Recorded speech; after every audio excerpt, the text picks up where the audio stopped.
2016년부터 타오른 촛불을 진압하기 위해 당시 박근혜 정부의 청와대 또는 기무사가 계엄령 발동을 준비했다는 의혹이 1년 넘게 해소되지 않고 있습니다. 처음 의혹을 제기한 군인권센터는 계엄 문건이 모두 10건이라고 주장합니다.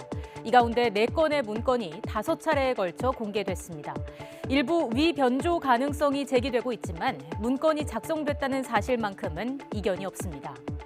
지금까지 공개된 문건들을 하나씩 살펴보겠습니다. 지난해 7월 군인권센터가 가장 먼저 공개한 문건의 제목은 전시 계엄 및 합수 업무 수행 방안입니다.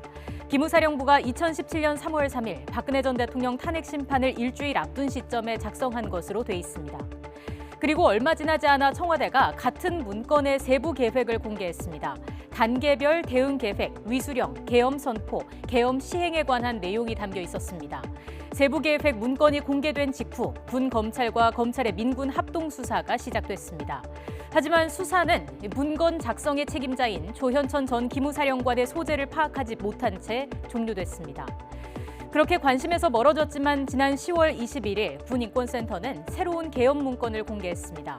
앞서 공개된 문건보다 약 한 달 정도 먼저 작성된 문건이었습니다. 문건 제목은 현 시국 관련 대비 계획. 3월 작성 문건에 비해 제목이 덜 구체적이라는 점까지 고려할 때 두 문건이 연장선에 있다고 볼 수도 있습니다. 군인권센터는 특히 2월 문건에 국가안전보장회의 NSC 중심으로 군 개입 필요성에 공감대가 형성됐다는 내용이 들어있다는 점을 강조했습니다. 그러자 하태경 의원은 2월과 3월에 작성된 문건 말고도 최종본이 존재한다고 주장했습니다. 앞서 문건에서 공개된 민감한 내용이 자신이 입수한 최종본에는 빠져 있다며 청와대가 이를 알고도 은폐하고 있다고 비판했습니다. 이에 군인권센터는 하 의원이 최종본이라고 주장하는 문건은 문 대통령 당선 다음 날인 5월 10일에 작성된 것이라고 반박했습니다.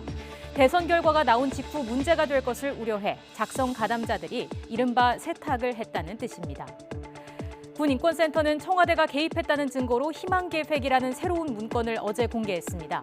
작성 시점은 2016년 10월 촛불 집회가 막 시작되던 시기였습니다.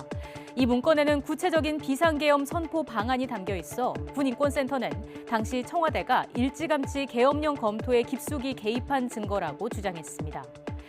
문건이 작성된 시기를 중심으로 그동안의 일지를 다시 한번 정리해보겠습니다. 2016년 10월 청와대가 희망계획이라는 제목의 계엄 문건을 작성합니다. 이후 국회 탄핵안 가결을 거쳐 2017년 2월과 3월에 계엄 문건들이 작성됐고 일주일 뒤 탄핵이 확정됐습니다. 5월 9일 문재인 대통령이 당선됐고 군인권센터에 따르면 바로 다음 날 하태경 의원이 최종본이라고 주장하는 문건이 만들어집니다. 군인권센터는 검찰이 이미 10건의 계엄령 문건을 모두 확보하고 있다며 어떤 것이 최종본인지 밝혀야 한다고 주장했습니다. 하지만 검찰은 아직 아무 입장을 내놓지 않고 있습니다.